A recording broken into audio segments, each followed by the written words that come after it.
Hello, everyone, and thanks for joining me for this overview of literary reference source for the Idaho Commission for Libraries. My name is Shayna, and I am a senior customer training specialist with EBSCO. I live in the New York area. I've got a background in education, but I've been working in education technology for a number of years and supporting our EBSCO clients in North America. Very happy to be here today to talk about the improved platform for literary reference source, which is your rich full-text literary database covering all genres and time periods, and it includes a lot of content. Over 8,000 full-text classic novels, over 28,000 classic and contemporary short stories, 116,000 classic and contemporary poems, 68,500 articles and essays of literary criticism, over 26,000 plot summaries, synopses, and work overviews, over 210,000 author biographies, and over 12,000 interviews, over 360 full-text literary journals, and over 1 million book reviews. So lots of content here in Literary Reference Source. In terms of the 116 poems, we have some poems that are listed here, like Still I Rise by Maya Angelou or Uphill by Christina Rossetti.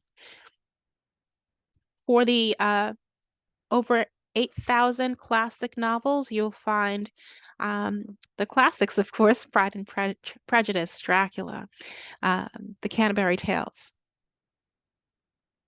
Now, the Literary Reference Center, now called Literary Reference Source, is available in a new user experience called Explora. I like to answer the question, why do we move from its own custom interface to the Explora interface? Well, Explora is our new user interface that is modern, efficient, and mobile-friendly search experience. So we needed to make a number of updates in terms of accessibility, um, navigation improvements, and overall modern design. So that's why we have moved Literary Reference Source into Explora. It offers a simple search that quickly delivers relevant results, very similar to your EBSCO host experience. Easy to browse categories, topic overviews that support research. It's equipped with Lexile reading level indicators to identify texts that are the appropriate reading complexity for your users, as well as COPA compliant personal accounts. So when accessing literary reference source in the Explorer interface, your younger researchers will never be prompted with a request for personal information like an email address to create an account. So that is why Explora is the interface. So let's explore. I do encourage you to ask any questions. If there's something you'd like to see demonstrated, please let me know. I'm going to exit out of this presentation and I will pull up another window here. Hopefully you are seeing this window. I'm at the LiLI.org site where we can access literary reference source. On this landing, we can navigate through the A to Z listing under L's. I've already moved over to that. And on the L's, you will find literary reference source listed alphabetically.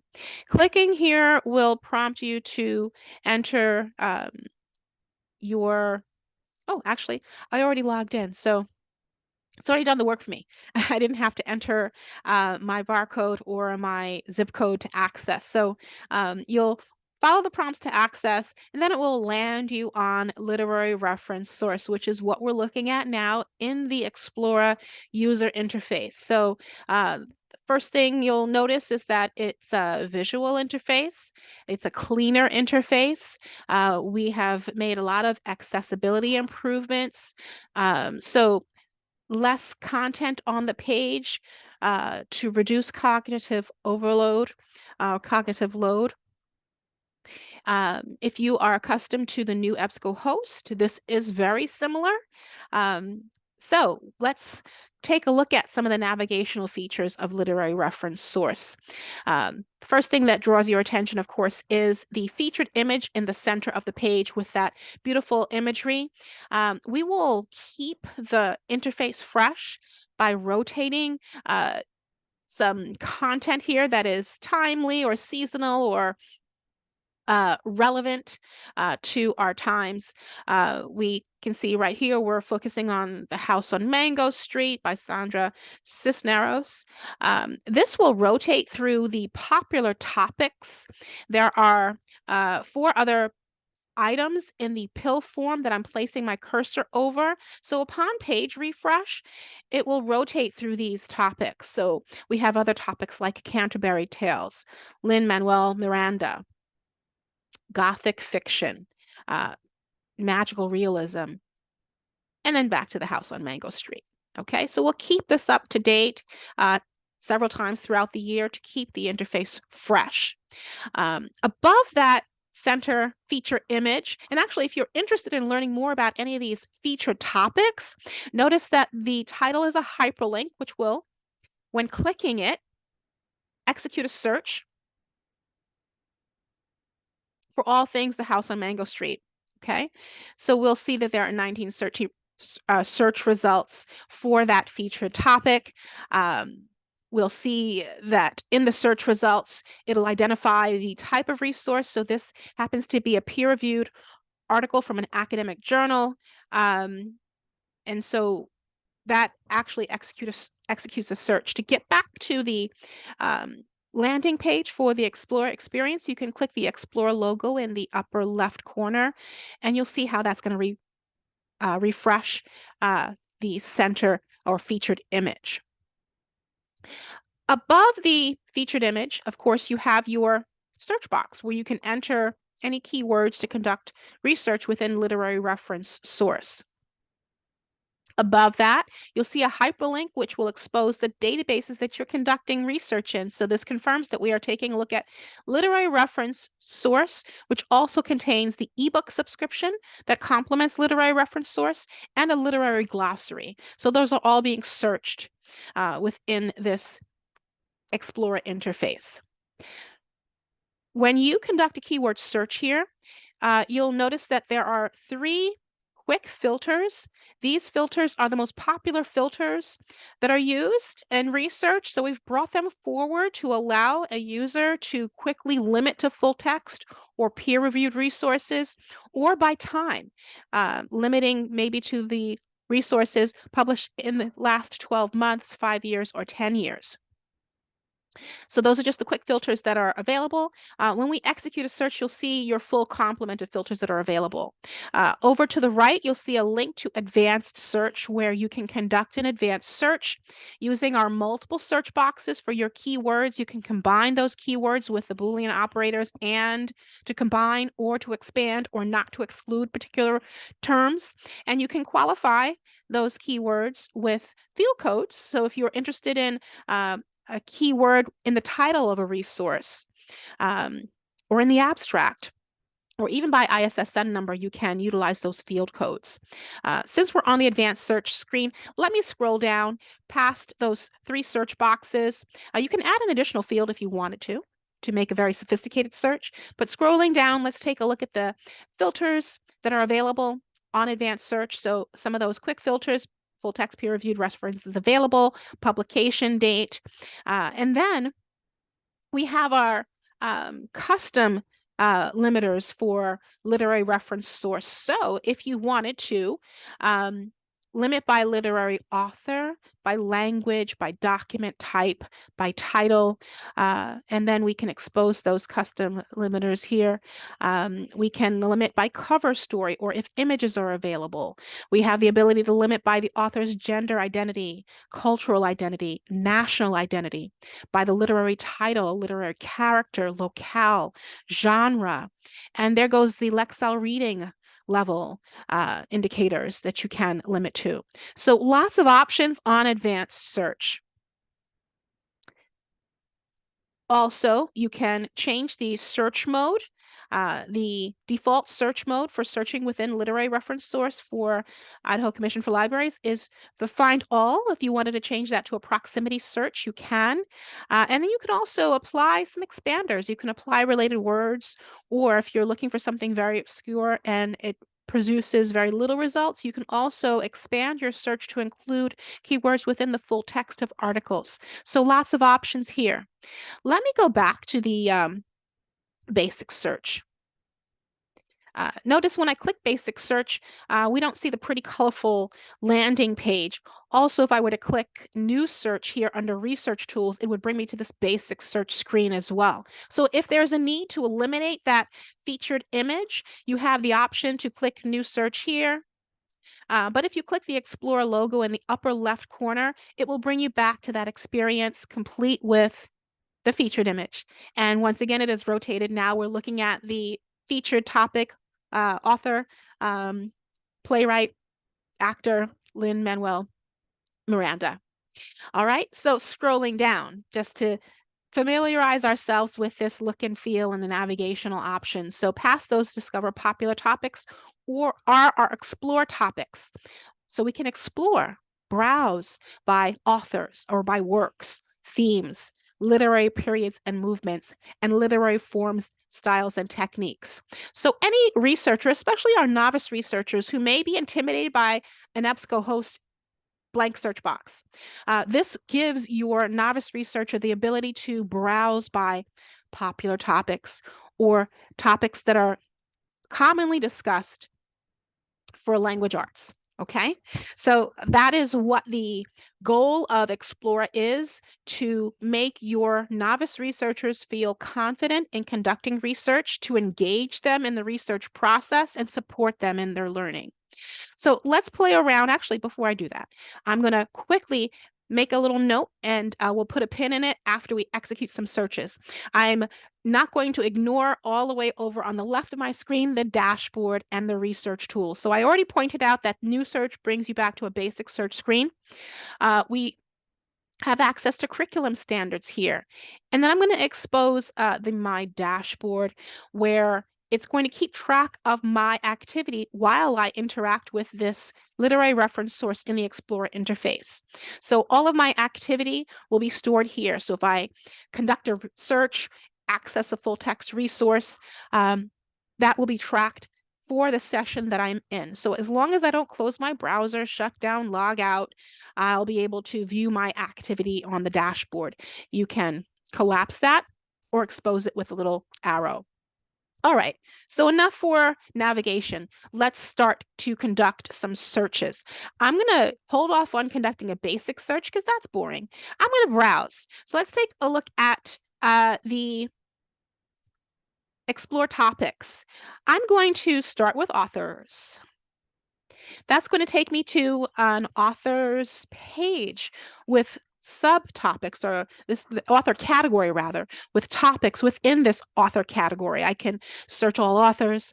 I can search by novelists, short fiction writers, poets, playwrights, women authors, British and Irish authors, Black authors, American authors, 20th century authors. So we're guiding the user down the path of the different categories within the author, with the different topics within the author category.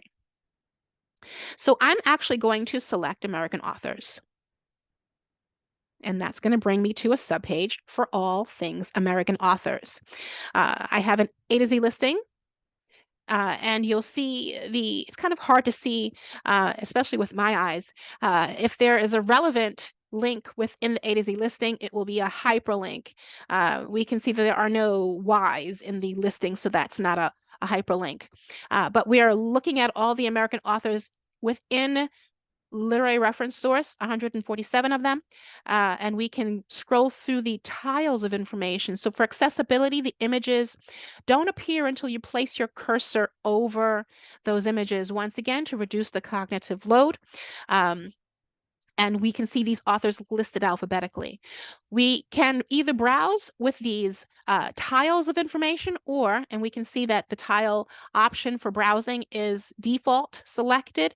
We can change that to a list, an alphabetical listing, and then scroll in that way with a little thumbnails for the images of each author. I'll go back to the tiles. I like that. We can also sort our listing from A to Z to Z to A. And so within our American authors listing, I'm going to scroll down to find Emily Dixon. I'm sorry, Dickinson. Tripping over my words these days. It's the end of the day for me. Let's go ahead and click Emily Dickinson. All right, so that's going to execute a search for all things Emily Dickinson. So we can see that we are on our sampling of search results. So it's going to, for cognitive load, reduce the cognitive load, provide just a few samplings of search results. The first three. We have a book review, an article, another book review. Below that, oh, actually, that's just the first three. If we want to view all results, there's a view all hyperlink that we can click to view all of our search results for Emily Dickinson. Below that, we can browse through featured content. These are the ebooks related to our search. So I can access, and if we had more, this would be a carousel that we could rotate through. But within our search, we have 4 ebooks related to the author, Emily Dickinson. I keep saying that.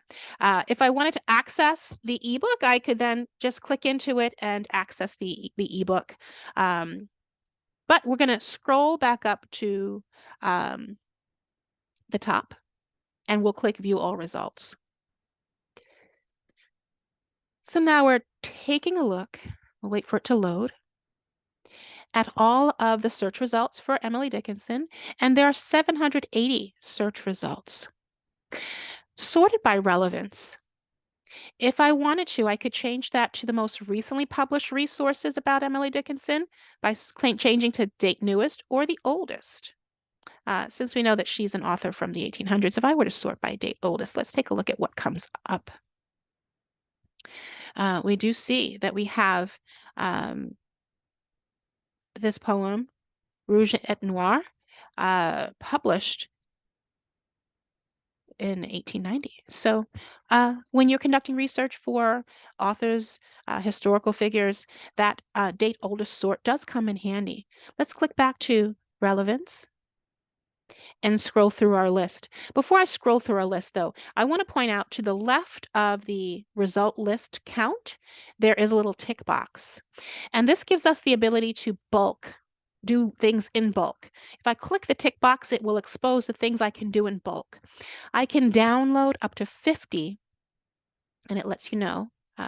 It will default to the first 10 search results, but I can select up to 50 at a time to bulk download for offline access. I can save. I'll actually save. And notice how each of the first 10 resources are saved now.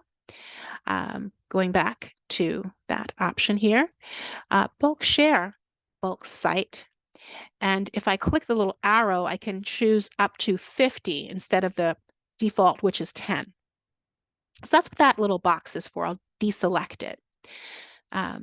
Over to the right of the sort option, we have the ability to create a search alert. So if I were to want to be notified via email when new resources become available in literary reference source about Emily Dickinson, I can create a search alert. That would require that I'm signed into my personal MyEBSCO account, and I'll get to that in a little bit. All right, so let's take a look at these 780 search results. We can get a lot of information just by scanning through this result list. We see the source types available. So this first search result is a review.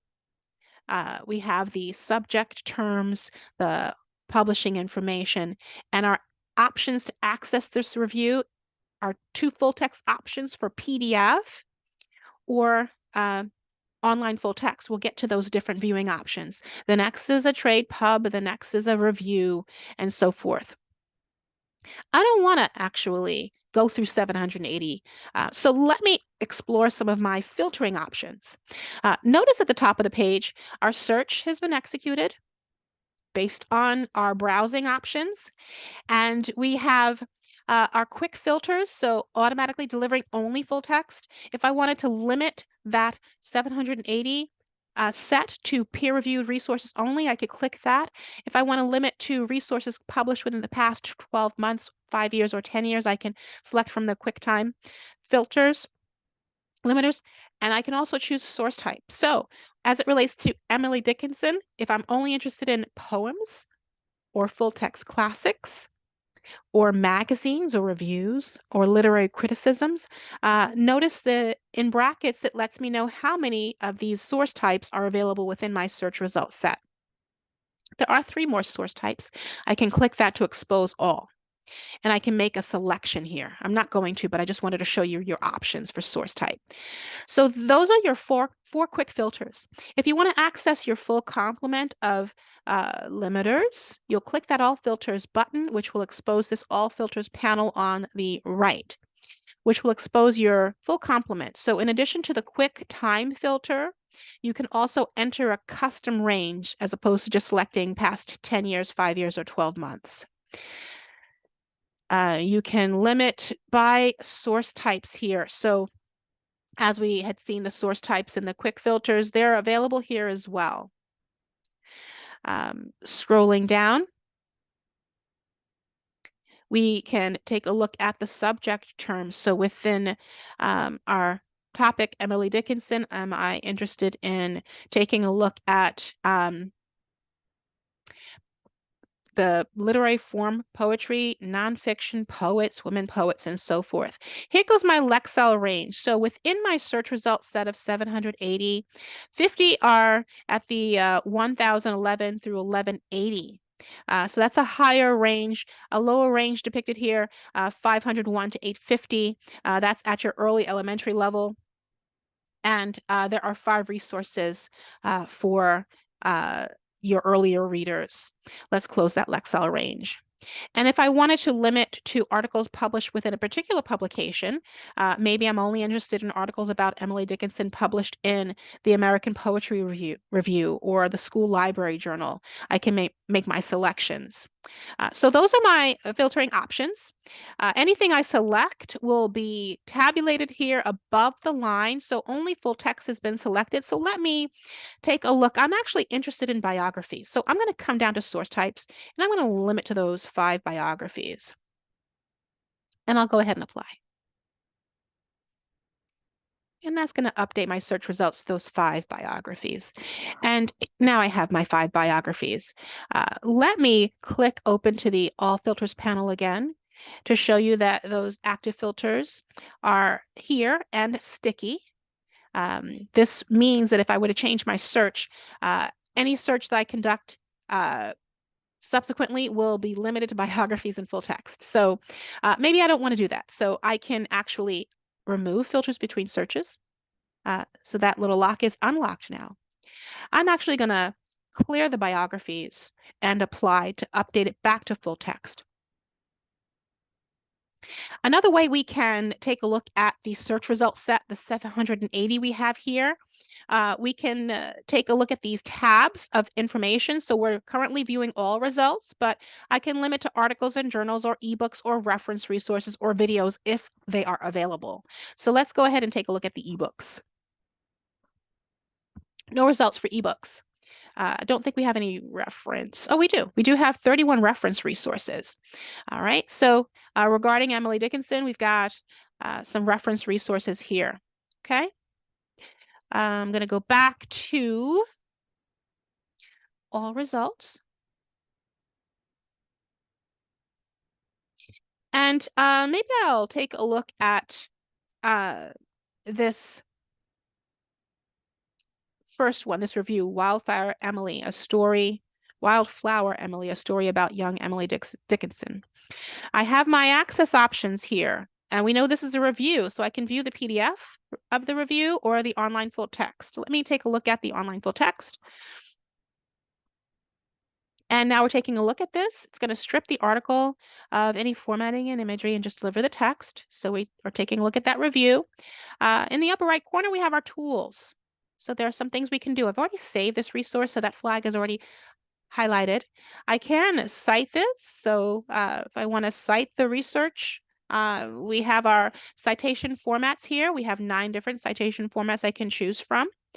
Let me choose MLA 9th edition. It's going to give me the citation, and I can click the copy to clipboard and paste it into my research.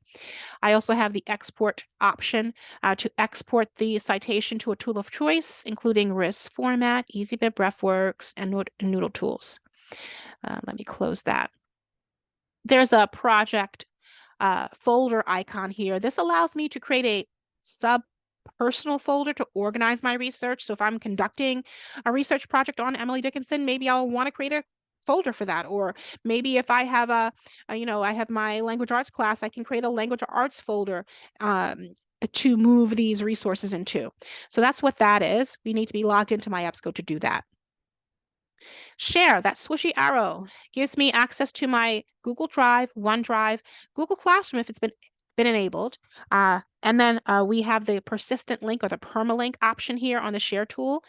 Clicking that will give you the persistent link, which you can copy to your clipboard. But with the new Explora UI, you don't have to pull the persistent link from the share tool here. We can close this. I'm not going to close it. I'm just going to show you. The URL in your browser is actually now a persistent link to share. Okay? So you don't have to pull it from the paperclip icon. You can just pull it from the browser URL. All right. And then if you wanted to email the article, you'll click the email tab and enter the email for the recipient. They would have to, of course, authenticate in the same way you did to access the resource. All right. So those are your sharing options. You can download this for offline access if you want. There's a download link that will download either the full text as a PDF or an online full text, since they're both available. You can also download the metadata only if you're interested in just the metadata. Print is pretty self-explanatory. Let's get to the last icon in the upper far right of our screen, that little headphone icon. That's our text-to-speech. So if I want to have this review read aloud, I can, with the play button, we can control fast forward, rewind, control the volume, the playback speed, the scrolling of the text. Here goes the audio that we can download into an MP3 file. And then we can even control the text highlighting as the audio is read aloud. So let me just demonstrate that. I'll click play. Section, Children's Wildflower Emily, a story about young Emily Dickinson. Kirk, a star. Wildflower Emily, a story about young. Okay, so there goes your text-to-speech feature. Let's see if we have any questions. I'll pause here for a minute. Okay, so let me get out of the HTML. I'm going to access the same article as a PDF so you can see the difference. So now we're going to look at it in the way in which it was published. Okay, so there goes your article here, Wildflower Emily. And we can review this little review. Read the review here as if we're scrolling through the journal or the magazine. All right, our tools are similar. We've already saved it. We can access the citation, the project folder, share is the same, download is the same, print is the same. Text-to-speech is a little simpler. Play is still on that button, but then the fast forward and rewind are on a scroll bar. You can control the volume, the playback speed, and the audio can be downloaded as an MP3. The only thing you can't do with the PDF is control the text highlighting and scrolling, okay? Because it's just an image we're looking at. There's one more tool that has not launched yet, but it's got a placeholder search within, which allows you to conduct a keyword search within a PDF. So that's your PDF option. Let me exit out of this. So let's recap what we've done. We've taken a look at Emily Dickinson, navigated through the topics on the landing page, took a look at a full text options, took a look at some of the tools available to you to refine your results, to share your results, to save and have it read aloud.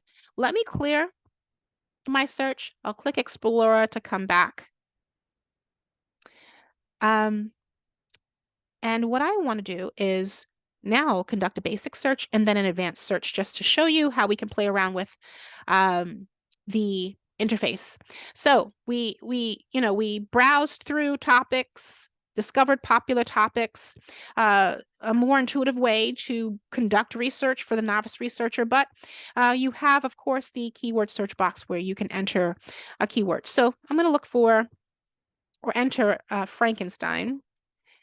And maybe I don't know how to spell it, right? So we've got the auto-suggest popping up that will get me to my research that much quicker. So I'm going to go ahead and execute a search for Frankenstein from the search option, the auto suggest options there. That's going to execute my search, bringing me to 515 search results. Similar layout. We've got all of our quick filters. We have our tabs of filtering options.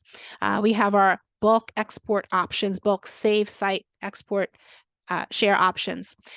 We have our search results set where we can see the different source types from the outset. So this first one is an ebook. This one is a peer-reviewed periodical. This one is a review. So lots of options here. Let's come up to the ebook, and I'll show you what the ebook format looks like. So I just showed you a PDF and an HTML. Let's take a look at this ebook. So for this ebook, we have the EPUB format, which is a more mobile-friendly version of the PDF. So whenever EPUB's available, that's the one you want to go with. It's going to give you some more options for viewing. So we're going to load this EPUB format. And we're now taking a look at classic Frankenstein or the modern Prometheus. We have the ability to advance with the arrows at the bottom of the screen. We have access to the table of contents by chapter. So I can go into different chapters from the table of contents. Notice we still have our tools to save. So I'm going to save this ebook right within this full text viewing option. I can cite this ebook once again with my 9 different citation formats. I have a share option. So if I wanted to access a persistent link, I could, or email this. Oh, actually, this is a good example. Email is grayed out. I'm not able to do that. And that has to do with the publisher permissions for this title. But remember, we don't have to pull the permanent link from the share. We can actually pull it right from the browser URL. Okay, so let's take a look at the next tool. Within EPUB, you'll have the publication details, or actually for any ebook, there is a publication details page, or publisher permissions page, I should say, or tab. This will tell you what the publisher's agreement with EBSCO is regarding permissions. So the publisher does have unlimited copies available, unavailable for full ebook download per the publisher, as we can see. So you can't download chapters either or copy and paste. So these publisher permissions will vary by publisher, by title. I'll show you where you can view that before you get to the full text. Let's move on to the next tool, table of contents, where we can jump around. It opens up to the table of contents. And then for EPUB, search within already functions. So I can just type Frankenstein, take a look and see where it appears. And we can jump right into different pages where that appears and it will be highlighted. Okay, let's go back.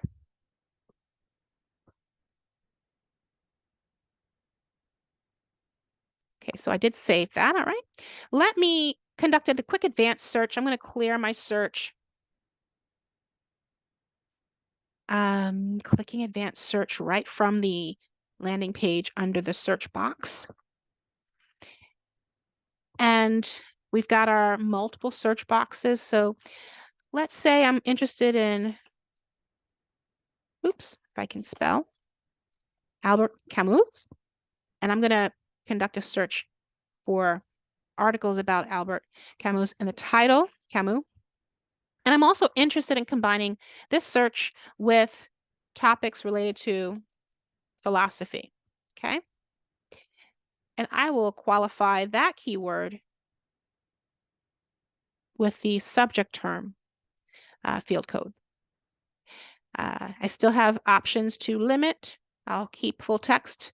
I won't restrict the publication, but I do have all of these, remember, limiters if I wanted to limit by Lexile, for instance.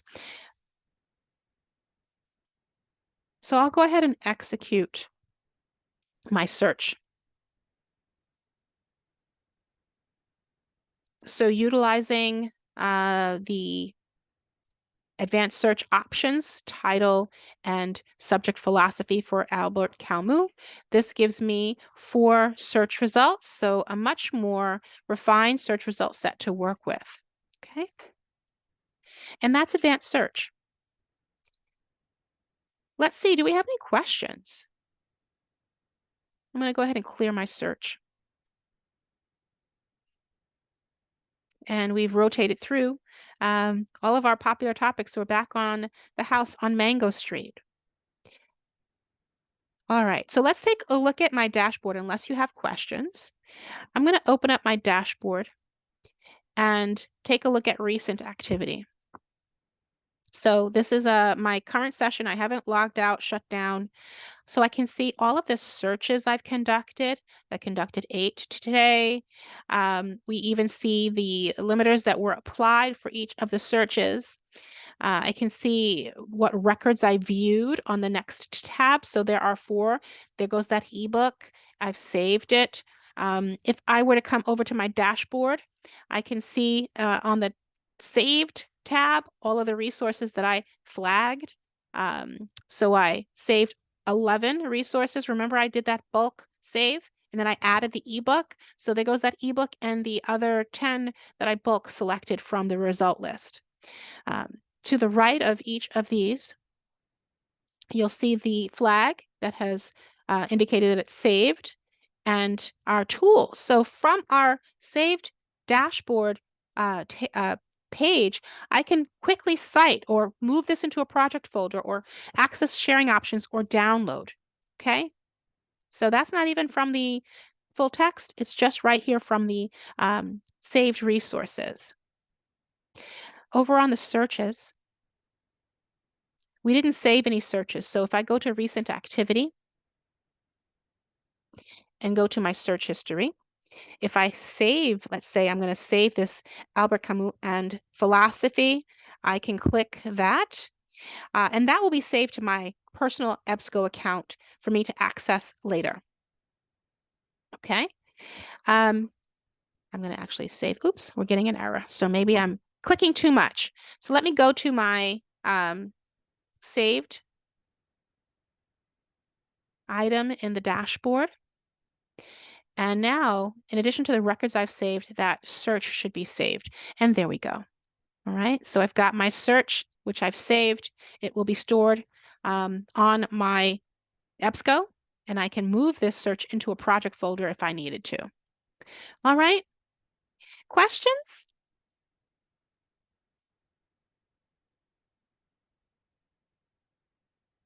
All right, so let me take you to the last place before we end today's session. I'm going to take you over to EBSCO Connect. EBSCO Connect is our one-stop shop for all things EBSCO related. So if you want to learn about anything on your regarding your EBSCO subscription, you can learn about it here at EBSCO Connect. It's a very easy URL to remember. It's connect.ebsco.com. Notice that we have a little notification about the migration date to the new EBSCO host happening for all on January 7th if you haven't migrated yet. But here, if I wanted to find out what resources are available for literary reference source, I'm just going to type that and click execute or enter to execute my search. It's going to search our knowledge base and then provide a lot of articles. So we've got 48 articles that talk about different topics related to literary reference source. We've got topics on conducting advanced searches, browsing by topic. There goes the promotion kit, conducting basic search. There's a quick start guide here. A number of resources available to you right from EBSCO Connect at your fingertips. This is publicly accessible. You don't need to be signed in to access many of these resources unless you wanted to do a deep dive on some of our e-learning resources or if you needed to submit a support ticket. Otherwise, just come to connect.ebsco.com and conduct your searches. We also have access to our learning resources here where you can access all recorded trainings or sign up for a public session. You can access promotional materials on the tools and resources page by product name. You have access to news information. We've got our platform roadmap, which is a great resource to see what features are coming for all of these interfaces. Let's click platform roadmap. And the best way to navigate the roadmap is to employ some filters here. So I'm going to click product. And since we took a look at literary reference source in the Explora interface, I'll click Explora and I'll click under status, what's coming new. So now we can see what's coming soon. So now we can see any additional features and functionality coming to Explora that would impact literary reference source on our projected timeline. So we can see that coming, I think this was related to points of view, so that we'll bypass that one. Um, Customizing publications labels coming in January. Migration of safe searches to the new UI is coming in January. More to come. So additional features will be added to the platform roadmap over time. So this is something that you may want to bookmark and visit from time between now and the migration in January. And then there will be some additional features to come post that as well. All right. So I think that does it for our overview. Let's see, we do have a question. Oh, just a comment. Thank you, Angela. I hope that you enjoyed the overview of literary reference source.